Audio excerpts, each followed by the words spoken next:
Hello friends, myself Manpreet and most welcome to my channel Nursing Scoop. So this is the next video for the preparation of CHO Punjab exam, and in this video I'll discuss the important MCQs from the subject maternal health nursing. So if you're coming to my channel first time, then please subscribe the channel, and after watching the video then please provide your feedback in the comment section, and please like and share the video if you really like the content. So without wasting more time, let's start a video. Hanji, so here is the first question. Which of the following represents the probable signs of pregnancy? Probable sign ਦੱਸਣਾ ਆਪਾਂ pregnancy the, and here are the options: amenorrhea, uterine enlargement, nausea, vomiting, and option D is the frequent urination. So probable sign ਨੂੰ find out ਕਰਨ ਲਈ ਸਭ ਤੋਂ ਪਹਿਲਾਂ ਤਾਂ ਪਤਾ ਹੋਣਾ ਚਾਹੀਦਾ ਕਿ what is the probable sign, ਹੈ ਨਾ। ਸੋ ਪ੍ਰੋਬੇਬਲ ਸਾਈਨਸ ਦੇਖੋ ਤਿੰਨ ਤਰ੍ਹਾਂ ਦੇ ਸਾਈਨ ਹੈਗੇ ਆ। ਪ੍ਰੈਜ਼ੰਪਟਿਵ ਸਾਈਨ ਹੋ ਗਏ, ਪ੍ਰੋਬੇਬਲ ਸਾਈਨ ਹੋ ਗਿਆ, and third one is the positive sinus. ਠੀਕ ਹੈ, ਪ੍ਰੈਜ਼ੰਪਟਿਵ ਸਾਈਨਸ ਨੂੰ ਆਪਾਂ ਸਬਜੈਕਟਿਵ ਸਾਈਨਸ ਵੀ ਕਹਿੰਦੇ ਆ। ਠੀਕ ਹੈ, ਐਂਡ ਜਿਹੜੇ ਪ੍ਰੋਬੇਬਲ ਸਾਈਨਸ ਆ ਇਹਨਾਂ ਨੂੰ ਆਪਾਂ ਆਬਜੈਕਟਿਵ ਸਾਈਨਸ ਵੀ ਕਹਿੰਦੇ ਆ। ਹੁਣ ਦੇਖ ਲੈਣੇ ਕਿ ਹੁੰਦੇ ਕੀ ਆ। ਦੇਖੋ ਜਿਹੜੇ ਪ੍ਰੈਜ਼ੰਪਟਿਵ ਸਾਈਨਸ ਆ ਇਹਨਾਂ ਨੂੰ ਆਪਾਂ ਸਬਜੈਕਟਿਵ ਸਾਈਨਸ ਕਿਉਂ ਕਹਿੰਦੇ ਆ? Because these signs are reported by the patient. These signs are reported by the subject. Subject ਇੱਥੇ ਕੌਣ ਆ? patient ਆ। ਠੀਕ ਹੈ, woman ਹੋਊਗੀ subject। ਸੋ ਆ ਕੇ ਤੁਹਾਨੂੰ ਦੱਸੂਗੀ ਕਿ ਮੈਨੂੰ amenorrhea, ਠੀਕ ਹੈ, amenorrhea की absence of menstruation, ਠੀਕ ਹੈ, nausea feel ਹੋ ਰਿਹਾ, ਉਹਨੂੰ vomiting ਹੋ ਰਹੀ ਆ, ਠੀਕ ਹੈ, frequent ਉਹਨੂੰ void ਲਈ ਜਾਣਾ ਪੈ ਰਿਹਾ, frequent urination ਆ, and then quickening ਕੀ ਹੁੰਦੀ ਹੈ ਇਹ ਵੀ ਆਪਾਂ ਅੱਗੇ ਡਿਸਕਸ ਕਰਦੇ ਹਾਂ। ਸੋ ਇਹ presumptive signs ਆ, ਇਹ patient ਆ ਕੇ ਰਿਪੋਰਟ ਕਰੂਗਾ ਤੁਹਾਨੂੰ। ਠੀਕ ਹੈ, ਤੇ ਪ੍ਰੋਬੇਬਲ ਸਾਈਨਸ ਕੀ ਹੁੰਦੇ ਆ? ਪ੍ਰੋਬੇਬਲ ਸਾਈਨਸ ਨੂੰ ਆਪਾਂ ਆਬਜੈਕਟਿਵ ਸਾਈਨ ਪਹਿਲਾਂ ਤਾਂ ਕਿਉਂ ਕਹਿੰਦੇ ਆ? ਬਿਕੋਜ਼ ਇਹਨੂੰ ਨੋਟੀਫਾਈ ਕਰਦੇ ਆ ਡਾਕਟਰ ਜਾਂ ਨਰਸਿਸ। ਠੀਕ ਹੈ, ਇਸੇ ਕਰਕੇ ਇਹਨਾਂ ਨੂੰ ਆਬਜੈਕਟਿਵ ਸਾਈਨਸ ਕਹਿੰਦੇ ਆ। ਸੋ ਇਹਦੇ ਵਿੱਚ ਸਾਈਨਸ ਆ ਜਾਂਦੇ ਆ: uterine enlargement, Hegar sign, Chadwick sign, Goodell sign, ballottement, and positive pregnancy test for HCG। ਠੀਕ ਹੈ, ਇਹ ਹੋ ਗਏ ਤੁਹਾਡੇ ਪ੍ਰੋਬੇਬਲ ਸਾਈਨਸ। ਪੋਜ਼ਿਟਿਵ ਸਾਈਨਸ ਕੀ ਹੋ ਗਏ? ਜਿਹੜੇ ਪੋਜ਼ਿਟਿਵ ਸਾਈਨਸ ਹੈਗੇ ਆ ਕਨਫਰਮੇਟਿਵ ਸਾਈਨਸ ਹੁੰਦੇ ਆ ਪ੍ਰੈਗਨੈਂਸੀ ਦੇ। ਠੀਕ ਹੈ, ਇਹ ਡੈਫੀਨੇਟਿਵ ਸਾਈਨ ਨਹੀਂ ਹੈਗੇ। ਠੀਕ ਹੈ, ਪ੍ਰੈਜ਼ੰਪਟਿਵ ਸਾਈਨ ਹੋਣ ਦੇ ਨਾਲ ਪ੍ਰੈਗਨੈਂਸੀ ਕੋਈ ਸ਼ੋਰ ਨਹੀਂ ਆ। ਪ੍ਰੋਬੇਬਲ ਸਾਈਨ ਹੋਣ ਦੇ ਨਾਲ ਵੀ ਪ੍ਰੈਗਨੈਂਸੀ ਸ਼ੋਰ ਨਹੀਂ ਹੁੰਦੀ। ਠੀਕ ਹੈ, ਇੱਥੇ ਵੀ ਜਸਟ ਇੱਕ ਕੀ ਹੁੰਦਾ ਆ, ਚਾਂਸਸ ਇਨਕਰੀਜ਼ ਹੋ ਜਾਂਦੇ ਕਿ ਹਾਂ ਕਿ ਵੂਮਨ ਪ੍ਰੈਗਨੈਂਟ ਹੋ ਸਕਦੀ ਆ, ਬਟ ਕਨਫਰਮੇਸ਼ਨ ਪੋਜ਼ਿਟਿਵ ਸਾਈਨਸ ਦੇ ਨਾਲ ਹੁੰਦੀ ਆ। ਠੀਕ ਹੈ, ਪੋਜ਼ਿਟਿਵ ਸਾਈਨਸ ਦੇ ਵਿੱਚ ਆ ਜਾਂਦੇ ਆ ਫੀਟਲ ਹਾਰਟ ਰੇਟ ਆ ਜਾਂਦੀ ਆ। ਠੀਕ ਹੈ, ਇਹਨੂੰ ਆਪਾਂ ਡਿਟੈਕਟ ਕਰਦੇ ਆ by ultrasonic device at the 10 to 12th week, and fetoscopy ਦੇ ਨਾਲ ਆਪਾਂ ਇਹਨੂੰ ਡਿਟੈਕਟ ਕਰਦੇ ਹਾਂ 20th ਵੀਕ ਆਫ ਜੈਸਟੇਸ਼ਨ ਤੇ। ਐਂਡ ਅਗਲਾ ਆ ਜਾਂਦਾ positive sign active fetal heart, active fetal movements. ਠੀਕ ਹੈ, ਐਂਡ ਥਰਡ ਆ ਜਾਂਦਾ ਆ ਆਊਟਲਾਈਨ। ਠੀਕ ਹੈ, ਵਿਜ਼ੂਅਲਾਈਜ਼ੇਸ਼ਨ ਬਾय ਰੇਡੀਓਗ੍ਰਾਫੀ ਔਰ ਅਲਟਰਾਸੋਨੋਗ੍ਰਾਫੀ। ਸੋ ਇਹ ਹੈਗੇ ਆ ਪੋਜ਼ਿਟਿਵ ਸਾਈਨਸ। 100% ਅਸ਼ੋਰੈਂਸ ਹੈ ਕਿ woman is pregnant if these signs are present. So ਹੁਣ ਇਹਨਾਂ ਨੇ ਇੱਥੇ ਪੁੱਛਿਆ ਕੀ ਆ? ਪੁੱਛਿਆ ਹੈਗਾ ਕਿ ਪ੍ਰੋਬੇਬਲ ਸਾਈਨ ਕਿਹੜੇ ਆ। ਠੀਕ ਹੈ, ਏਮਨੋਰੀਆ ਆਪਾਂ ਦੇਖ ਲਿਆ ਕਿ ਵੂਮਨ ਦੱਸਦੀ ਆ, ਇਹ ਹੋ ਗਿਆ ਪ੍ਰੈਜ਼ੰਪਟਿਵ ਸਾਈਨ, ਇਹ ਸਬਜੈਕਟਿਵ ਸਾਈਨ ਆ। Uterine ਐਨਲਾਰਜਮੈਂਟ is a probable sign. देखो फर्स्ट साइन ही यूट्राइन एनलार्जमेंट है, it is a probable sign. nausea vomiting again it is a subjective sign. ठीक है, it is reported by the patient, and frequent urination is also the subjective sign, it is a presumptive sign. और बाकी ਜਿਹੜੇ probable sign ਹੈ ਇਹ ਵੀ ਤੁਹਾਨੂੰ ਪਤਾ ਹੋਣੇ ਚਾਹੀਦੇ ਆ। ਹੈਗਰ ਸਾਈਨ ਕੀ ਆ, ਗੂਡਲ ਕੀ ਆ। ਠੀਕ ਹੈ, ਆ ਜਾਂਦੇ ਕੁਐਸਚਨ ਇਹਨਾਂ ਤੇ, ਨਾਰਮਲੀ ਆਉਂਦੇ ਆ ਕੁਐਸਚਨ। ਸੋ ਇਹ ਚੰਗੀ ਤਰ੍ਹਾਂ ਦੇ ਨਾਲ ਇਹ ਚਾਰਟ ਇੱਕ ਵਾਰੀ ਪੜ੍ਹ ਲਿਓ ਤੇ ਇਹ ਵੀ ਦੇਖਿਓ ਅੱਗੇ ਕਿ ਗੂਡਲ ਸਾਈਨ ਕੀ ਆ, ਚੈਡਵਿਕ ਕੀ ਆ, ਹੈਗਰ ਕੀ ਆ, ਸਭ। ਤੇ ਆ ਵੀ ਤੁਸੀਂ ਯਾਦ ਰੱਖਣੇ ਕਿ ਫੀਟਲ ਹਾਰਟ ਰੇਟ ਹੈਗਾ ਇਹ ਕਦੋਂ ਡਿਟੈਕਟ ਕਰਦੇ ਆ, ਮੂਵਮੈਂਟ ਕਦੋਂ ਪਾਲਪੇਬਲ ਹੁੰਦੀਆਂ, ਔਰ ਵਿਜ਼ੂਅਲਾਈਜ਼ੇਸ਼ਨ ਵਗੈਰਾ ਦਾ ਟਾਈਮ ਪੀਰੀਅਡ ਸਭ ਪਤਾ ਹੋਣਾ ਚਾਹੀਦਾ। ਸੋ ਇਹ ਹੋ ਗਿਆ first question. So with this moving to the next question. So next question है, which of the following is not a positive sign of pregnancy? So first question है related ही ਇਹ ਚ ਆਪਾਂ find out ਕਰਨਾ ਕਿ positive sign ਕਿਹੜਾ ਨਹੀਂ ਹੈਗਾ ਇਹਨਾਂ ਚੋਂ। fetal heart rate ਆਪਾਂ ਦੇਖਿਆ ਹੁਣੇ ਕਿ positive sign ਹੈਗਾ ਆ। active fetal movement ਵੀ positive sign ਆ। then outline of fetus via ultrasonography ਇਹ ਵੀ positive sign ਆ। ਠੀਕ ਹੈ, ਤਿੰਨੇ ਹੀ sign confirm ਕਰਦੇ ਆ pregnancy ਨੂੰ। ਔਰ ਕੁਇਕਨਿੰਗ ਕੀ ਆ? It is not a positive sign. Quickening ਕੀ ਹੈ? ਕੁਇਕਨਿੰਗ ਆਪਾਂ ਇੱਥੇ ਦੇਖੋ ਹੁਣੇ ਪੜਿਆ ਸੀਗਾ, quickening is a presumptive sign, it is a subjective sign. Quickening ਹੁੰਦੀ ਕੀ ਆ ਇਹ ਵੀ ਆਪਾਂ ਅੱਗੇ ਦੇਖਦੇ ਹਾਂ ਨੈਕਸਟ ਕੁਐਸਚਨਸ ਦੇ ਵਿੱਚ। ਓਕੇ, ਸੋ ਇਸ ਕੁਐਸਚਨ ਦਾ ਫਿਰ ਆਨਸਰ ਕੀ ਹੋ ਗਿਆ? ਇਸ ਕੁਐਸਚਨ ਦਾ ਆਨਸਰ ਹੋ ਗਿਆ D, quickening. So next question is The first perception of fetal movement by mother during pregnancy is known as। हाँ जी, ਜਿਹੜੀ ਫਰਸਟ ਪਰਸੈਪਸ਼ਨ ਹੁੰਦੀ ਆ ਬੇਬੀ ਦੇ ਮੂਵਮੈਂਟ ਦੀ, ਮਦਰ ਨੂੰ, ਉਹਨੂੰ ਕੀ ਕਹਿੰਦੇ ਆ? ਇਜ਼ ਇਟ ਕੁਇਕਨਿੰਗ, ਬਲੌਟਮੈਂਟ, ਅੰਗੇਜਮੈਂਟ ਔਰ ਲਾਈਟਨਿੰਗ? ਹਾਂਜੀ, what will be the answer? ਸੋ ਇਸ ਕੁਐਸਚਨ ਦਾ ਆਂਸਰ ਹੈਗਾ ਆ ਕੁਇਕਨਿੰਗ। ਠੀਕ ਹੈ, ਜੋ ਫਰਸਟ ਟਾਈਮ ਬੇਬੀ ਦੀ ਮੂਵਮੈਂਟ ਫੀਲ ਹੁੰਦੀ ਆ ਮਦਰ ਨੂੰ, that term is known as a quickening, quickening ਬੋਲਦੇ ਆ ਉਹਨੂੰ। ਠੀਕ ਹੈ, ਸੋ ਅਗਲਾ ਕੁਐਸਚਨ ਚ ਆਪਾਂ ਦੇਖਦੇ ਹਾਂ ਕਿ ਕੁਇਕਨਿੰਗ ਹੁੰਦੀ ਕਦੋਂ ਆ। ਕੁਇਕਨਿੰਗ occurs at 8 to 10 weeks, 12 to 16 weeks, 16 to 20 weeks ਔਰ 20 to 24 weeks। ਹਾਂਜੀ, ਇਸ ਕੁਐਸਚਨ ਦੇ ਵਿੱਚ ਤੁਸੀਂ ਦੱਸਣਾ ਕਿ ਕੁਇਕਨਿੰਗ ਹੁੰਦੀ ਕਦੋਂ ਆ। ਸੋ ਇਸ ਕੁਐਸਚਨ ਦਾ ਰਾਈਟ ਆਂਸਰ ਹੈਗਾ ਆ, ਰਾਈਟ ਆਪਸ਼ਨ ਹੈਗਾ ਆ 16 to 20 weeks। 16 to 20 ਕਿਉਂ ਲਿਖਿਆ? ਦੇਖੋ, ਅਗਰ ਜਿਹੜੀ ਵੂਮਨ ਹੈਗੀ ਆ, ਅਗਰ ਉਹ ਪ੍ਰੈਮੀ ਗ੍ਰੈਵਿਡਾ ਮੀਨਸ ਕਿ ਉਹ ਫਰਸਟ ਟਾਈਮ ਪ੍ਰੈਗਨੈਂਟ ਹੋਈ ਆ। ਠੀਕ, ਜੇ ਉਹ ਫਰਸਟ ਟਾਈਮ ਪ੍ਰੈਗਨੈਂਟ ਹੋਈ ਆ ਤਾਂ ਜਿਹੜੇ ਹੈਗੀ ਕੁਇਕਨਿੰਗ 20th ਵੀਕ ਦੇ ਨੀਅਰ ਆਉਂਦੀ ਆ। ਔਰ ਅਗਰ ਮਲਟੀ ਗ੍ਰੈਵਿਡਾ ਮਤਲਬ ਕਿ ਸੈਕਿੰਡ, ਥਰਡ, ਫੋਰਥ ਪ੍ਰੈਗਨੈਂਸੀ ਆ, ਤਾਂ ਜਿਹੜੀ ਕੁਇਕਨਿੰਗ ਆ ਉਹ 16th ਵੀਕ ਦੇ ਲਾਗੇ ਆਉਂਦੀ ਆ। ਠੀਕ ਹੈ, ਸੋ ਇਹ ਵੇਰੀ ਕਰ ਸਕਦਾ woman to woman, but normal ਜੋ ਕੁਇਕਨਿੰਗ ਦਾ ਟਾਈਮ ਹੈਗਾ ਆ ਇਹ 16 to 20 ਵੀਕ ਤੇ ਸਟਾਰਟ ਹੋ ਜਾਂਦੀ ਆ। Okay, so with this moving to the next question. ਹਾਂਜੀ, so next question again pregnancy signs ਤੋਂ ਹੀ ਆ। A nurse is reviewing the record of a patient who has just told that the pregnancy test is positive. So test positive आया and the physician has documented the presence of Goodell sign. Goodell sign केड़ा sign आपा पहले question ची देखिया सीगा, it is the probable sign आ, it is the objective sign आ। ठीक है, देखो डॉक्टर ने देखा, फिजिशियन ने डॉक्यूमेंट किया, तो ऑब्जेक्टिव साइन आ, it is not a subjective sign. ठीक है, so nurse determines that this sign indicates. तुसी एक्चुअल चाहिए दसना कि गूडल साइन किनू आपां गूडल साइन बोलांगे ना चारे ऑप्शंस दे विचों। फर्स्ट हैगा प्रेजेंस ऑफ फीटल मूवमेंट, सो ये ऑप्शन तो गलत हो गया। ठीक है, क्योंकि ये हैगा पॉजिटिव साइन, तो गूडल आपां पहला देख लिया कि वो हैगा आ प्रोबेबल साइन आ। सो सॉफ्टनिंग ऑफ सर्विक्स, हाँ जी हो सकता है ऑप्शन। चलो पहले नेक्स्ट वाले देख लें। Presence of HCG in urine, so एक गूडल साइन हो सकता नहीं, ये नहीं हैगा। चलो मैं दस दिनी हाँ। So softening of cervix is a Goodell sign. So fourth option की सीगा, it is a violet discoloration of mucous membrane of cervix, vagina and vulva. ठीक है, सॉफ्टनिंग ऑफ सर्विक्स का गूडल साइन हो गया, इन्ना पता चल गया इत्थे। ठीक है, ਤੇ ਫਿਰ ਇਹ ਕੀ ਹੈਗਾ ਆ? Violet discoloration of mucous membrane of cervix, vagina and vulva. This is known as the Chadwick sign. Chadwick sign ਆਪਾਂ ਉੱਪਰ ਦੇਖਿਆ ਸੀਗਾ, ਇਹ ਵੀ ਪ੍ਰੋਬੇਬਲ ਸਾਈਨ ਆ। ਸੋ ਇਹ ਜਿਹੜਾ ਸਾਈਨ ਹੈਗਾ ਆ ਚੈਡਵਿਕ ਸਾਈਨ, ਇਹ ਤੁਹਾਨੂੰ 4th ਵੀਕ ਤੇ ਲਾਗੇ ਦੇਖਣ ਨੂੰ ਮਿਲ ਜਾਂਦਾ ਆ, at 4th week of gestation. And ਜਿਹੜੀ ਸੌਫਟਨਿੰਗ ਆਫ ਸਰਵਿਕਸ ਆ, this is known as the Goodell sign. ਇਹ ਤੁਹਾਨੂੰ at the end of 2nd month ਤੇ ਦਿਖਦਾ।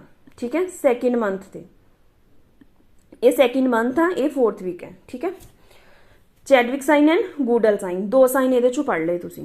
ठीक है, सो विद दिस इत्थे लिखिया भी है, स्क्रीनशॉट ले लियो। Goodell sign is a softening of cervix that occurs at beginning of 2nd month and violet discoloration of mucous membrane of cervix, vagina and vulva is a Chadwick sign and this occurs at 4th week. Okay, so next question is, हाँ जी ये question पहला आया हुआ है किसी CHO के paper च।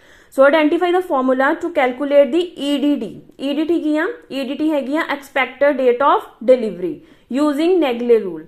हाँ जी, EDT ਨੂੰ कैलकुलेट किद्दां करना ਆਪਾਂ? सो ਇਹਦੇ ਲਈ ਫਾਰਮੂਲਾਸ ਹੁੰਦੇ ਆ। ਠੀਕ ਹੈ, ਨੈਗਲੀ ਰੂਲ ਹੈ, ਨੈਗਲੀ ਰੂਲ ਦੇ ਵਿੱਚ ਫਾਰਮੂਲਾ ਹੈ। ਠੀਕ ਹੈ, ਸੋ ਆਪਾਂ ਇਹ ਫਾਈਂਡ ਆਊਟ ਕਰਨਾ ਕਿ ਕਿਹੜਾ ਇਹਦੇ ਵਿੱਚੋਂ ਫਾਰਮੂਲਾ ਕਰੈਕਟ ਹੈਗਾ ਆ। ਹਾਂਜੀ, ਸੋ ਇਹਦੇ ਚ ਆਪਸ਼ਨਸ ਹੈਗੇ ਆ, ਐਡ 7 days ਟੂ ਦਾ ਫਰਸਟ ਡੇ ਆਫ LMP। ਠੀਕ ਹੈ, LMP ਦਾ ਜੋ ਫਰਸਟ ਡੇ ਆ ਉਹਦੇ ਵਿੱਚ ਤੁਸੀਂ 7 days ਐਡ ਕਰ ਦੇਣੇ ਆ ਔਰ 3 month ਮਾਈਨਸ ਕਰ ਦੇਣੇ ਆ।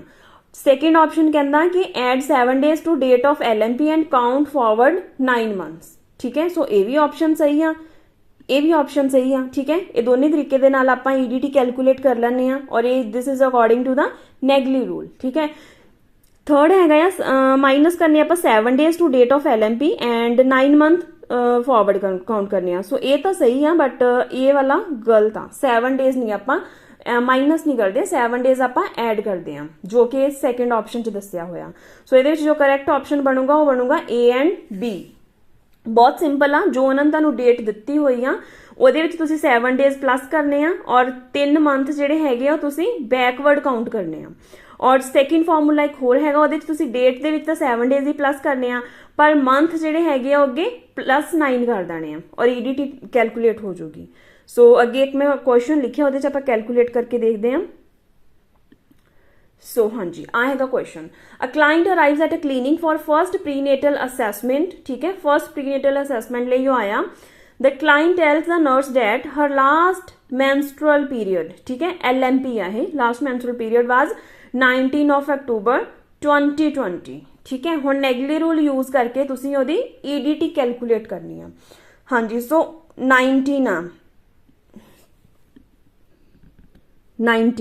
19 ਦੇ ਵਿੱਚ ਆਪਾਂ ਕਿੰਨਾ ਐਡ ਕਰਨਾ, ਆਪਾਂ ਹੁਣੇ ਹੀ ਪੜਿਆ 7 ਐਡ ਕਰਨਾ। ਸੋ ਇਹ ਬਣ ਗਿਆ 26, ਠੀਕ ਹੈ। तो अक्टूबर, ठीक है, अक्टूबर मंथ ਦੇ ਵਿੱਚ ਤੁਸੀਂ 9 प्लस करने ਆ। ਹੁਣ ਇਹ ਆਪਾਂ ਪੜਿਆ ਨਾ ਪਿਛਲੇ ਫਾਰਮੂਲਾ 'ਚ, ਜਾਂ ਇਹ 'ਚ ਤੁਸੀਂ +9 ਕਰ ਦੋ ਤੇ ਜਾਂ ਮਾਈਨਸ ਕਰ ਦੋ 3 ਮੰਥ।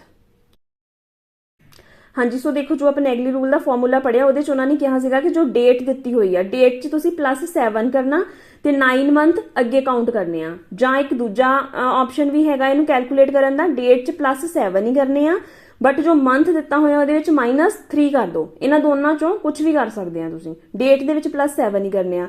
ਸੋ ਹਾਂਜੀ, ਸੋ 19 + 7 ਆਇਆ ਸੀਗਾ 26। ਸੋ ਅਗਰ ਤੁਸੀਂ ਅਕਤੂਬਰ ਦੇ ਵਿੱਚ 9 ਅੱਗੇ ਹੋਰ ਜੋੜਦੇ ਆ ਤਾਂ ਉਹ ਬਣ ਜਾਂਦਾ ਜੁਲਾਈ, ਜੇ 3 ਮਾਈਨਸ ਕਰੋਗੇ ਤਾਂ ਵੀ ਜੁਲਾਈ ਬਣਨਾ, ਠੀਕ ਹੈ। ਸੋ ਇਹ ਹੋ ਗਿਆ ਇਹਦਾ 26 of July is the right answer of this question.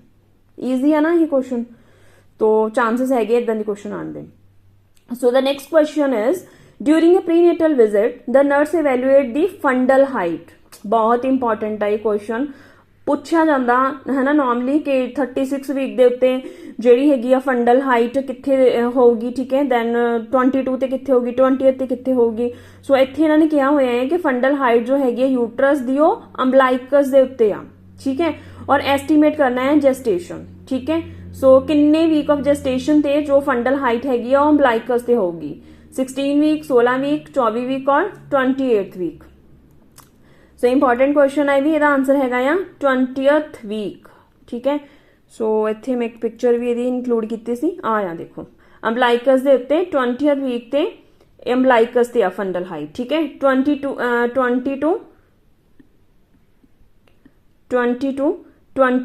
Week ਤੱਕ ਹੋ ਸਕਦਾ ਹੈ, ਜੇ ਇੱਥੇ 22 ਵੀਕ ਹੁੰਦਾ ਤਾਂ ਵੀ ਇਹਦਾ ਆਨਸਰ 22 ਹੋ ਸਕਦਾ ਸੀਗਾ। ਸੋ ਇਹ ਰੇਂਜ ਆ 22 to 22 ਵੀਕ।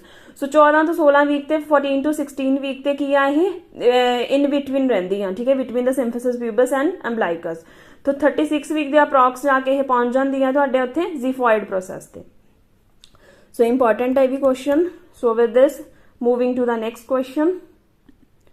ਹਾਂਜੀ, the hormone responsible for hyperemesis gravidarum is, find out करना ਕਿਹੜਾ ਹਾਰਮੋਨ ਜਿਹੜਾ ਰਿਸਪੋਂਸਿਬਲ ਆ ਹਾਈਪਰਐਮਿਸਿਸ ਗ੍ਰੈਵਿਡੈਰਮ ਦੇ ਲਈ।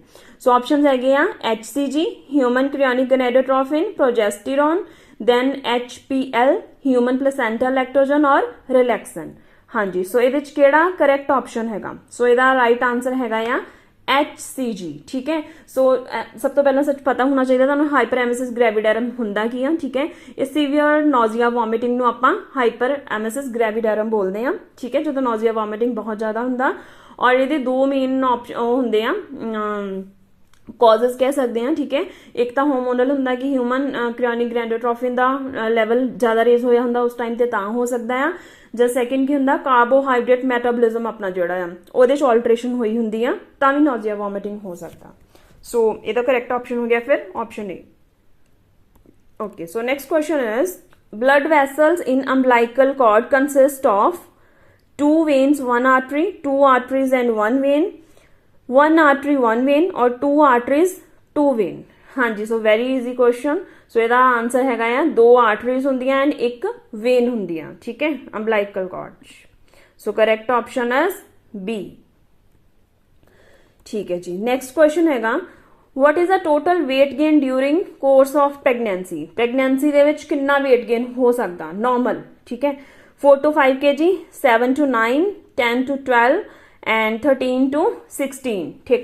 देखो जो normal वेट गेन हैगा वो रेंज ਉਹਦੀ ਹੈਗੀ ਆ 10 ਤੋਂ 12 kg ਠੀਕ ਹੈ ਜੇ ਉਦਾਂ ਲਿਖਿਆ ਹੋਵੇ ਰੇਂਜ ਨਾ ਹੋਵੇ ਤਾਂ 11 kg ਮੋਸਟ ਪ੍ਰੋਬਬਲੀ ਉਹਨੂੰ ਰਾਈਟ ਮੰਨਦੇ ਆ ਠੀਕ ਹੈ ਸੋ 10 ਤੋਂ 12 kg option C is correct here okay ਜੀ so the next question is the transmission of infection from mother to fetus through the placenta is known as ਹਾਂਜੀ options ਹੈਗੇ ਆ teratogenic, iatrogenic, vertical or nosocomial ਪਤਾ ਹੋਊਗਾ I think ਇਹਦਾ ਸਭ ਨੂੰ answer so the correct option of this question is a vertical ਠੀਕ ਹੈ ਜੋ mother to baby through placenta infections transmit ਹੁੰਦੀਆਂ ਆ ਉਹਨਾਂ infections ਨੂੰ ਆਪਾਂ vertical transmission ਕਹਿੰਦੇ ਆ okay so moving to the next question the minimum number of antenatal visit should be at least ठीक है कि किन्ने minimum antenatal visit at least होने ही चाहिए आ 2 3 4 और 5 हाँ जी so ਇਹਦਾ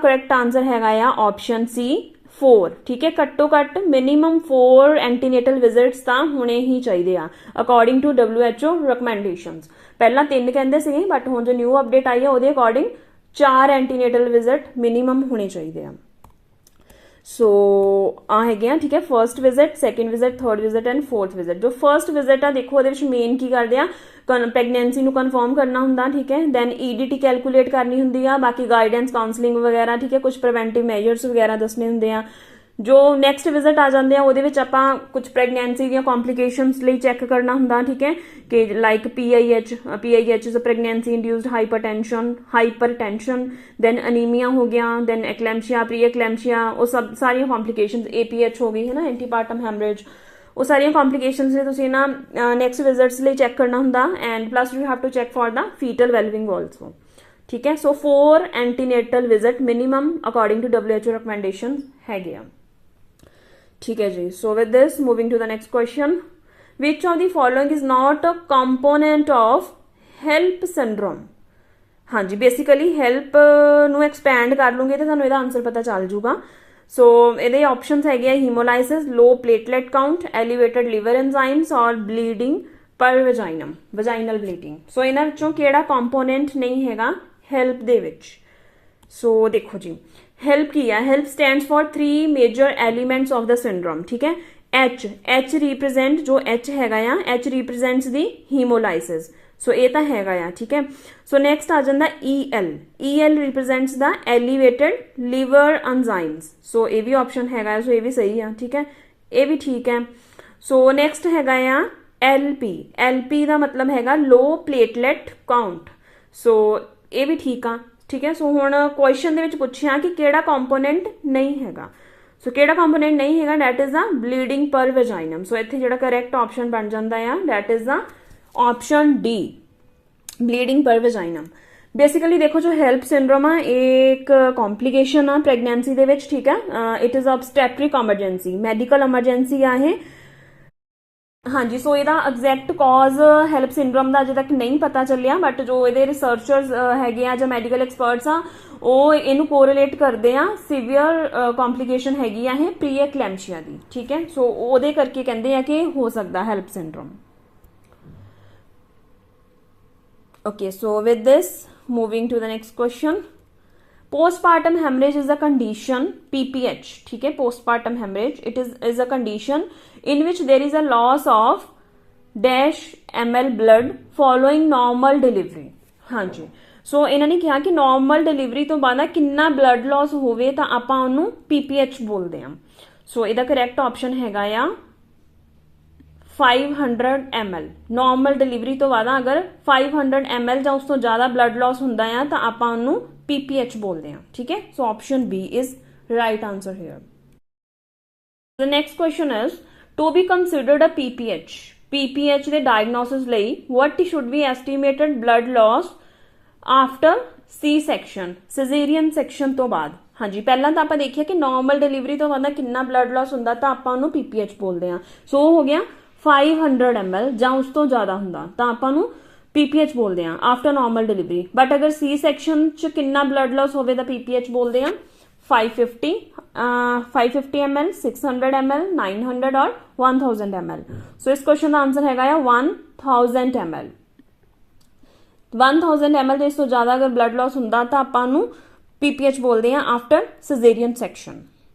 So next is the exercises that helps to maintain the tone of pelvic floor muscles is called as Kegel exercises, abdominal exercises, breathing exercises or none of the above. हाँ जी. So ਇਹਦਾ right answer I think ਸਭ ਨੂੰ ਪਤਾ ਹੋਊਗਾ. That is option A, which is the Kegel exercises. So ਇਹਨੂੰ ਆਪਾਂ pelvic floor strengthening exercises ਵੀ ਕਹਿੰਦੇ ਆ. And these exercises helps to maintain the tone of the pelvic floor muscles. So with this, moving to the next question. What do you mean by oligohydramnias?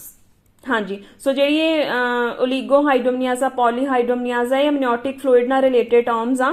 So amniotic fluid अगर less than 200 ml है, 500 ml, 800 ml and 1000 ml. हाँ जी. oligohydramnias की होगा.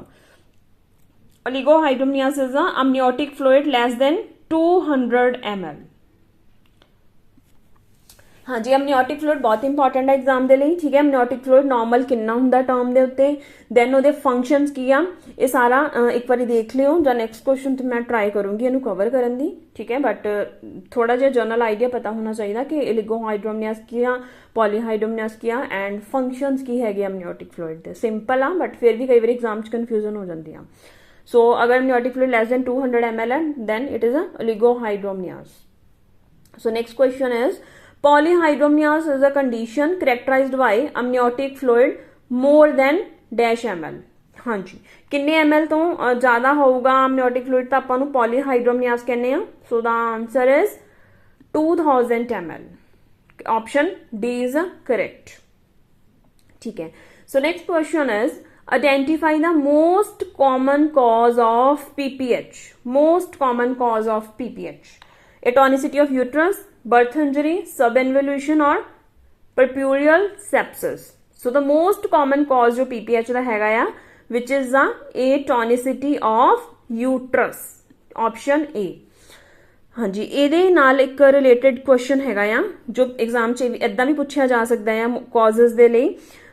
ਦੇਖੋ ਇੱਕ mnemonic ਹੈਗਾ ਆ 4 T's ਬੋਲਦੇ ਆ. 4 T's for PPH. ਐਕਚੁਅਲੀ ਇਹਨਾਂ T's ਦੇ ਵਿੱਚੋਂ ਜਿਹੜਾ ਫਰਸਟ T ਹੈਗਾ that is for tone. Mean there is a uterine atony ਜਿਹੜਾ ਆਪਾਂ ਪੜ੍ਹ ਲਿਆ ਕਿ is the most common cause. Second T is the trauma. ਠੀਕ ਹੈ. trauma ਚ laceration ਹੋ ਸਕਦਾ, hematoma ਹੋ ਸਕਦਾ, inversion ਹੋ ਸਕਦਾ ਜਾਂ rupture ਹੋ ਸਕਦਾ uterus ਦਾ.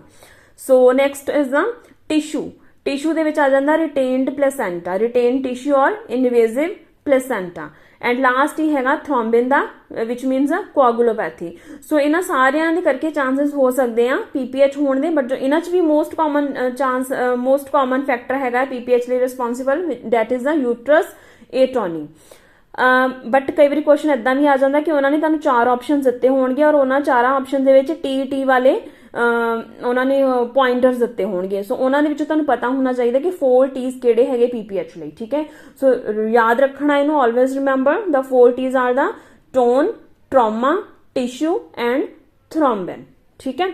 PPH का टॉपिक अपने आप च बहुत इंपॉर्टेंट है. PPH, APH, amniotic fluid and normal liver.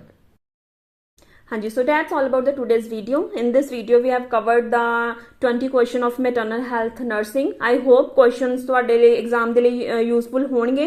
और अगर ਤੁਹਾਨੂੰ ਵਧੀਆ ਲੱਗਦਾ ਕੰਟੈਂਟ ਤਾਂ ਪਲੀਜ਼ ਕਮੈਂਟ ਸੈਕਸ਼ਨ ਦੇ ਵਿੱਚ ਕਮੈਂਟ ਕਰਕੇ ਆਪਣੀ ਫੀਡਬੈਕ ਜ਼ਰੂਰ ਦਿਆ ਕਰੋ. ਐਂਡ ਅਗਰ ਵੀਡੀਓ ਵਧੀਆ ਲੱਗਦੀ ਹੈ ਤਾਂ ਇਹਨੂੰ ਆਪਣੇ ਹੋਰ ਫਰੈਂਡਸ ਦੇ ਨਾਲ ਸ਼ੇਅਰ ਕਰਿਆ ਕਰੋ. ਲਾਈਕ ਦਾ ਬਟਨ ਵੀ ਪ੍ਰੈਸ ਕਰ ਦਿਓ.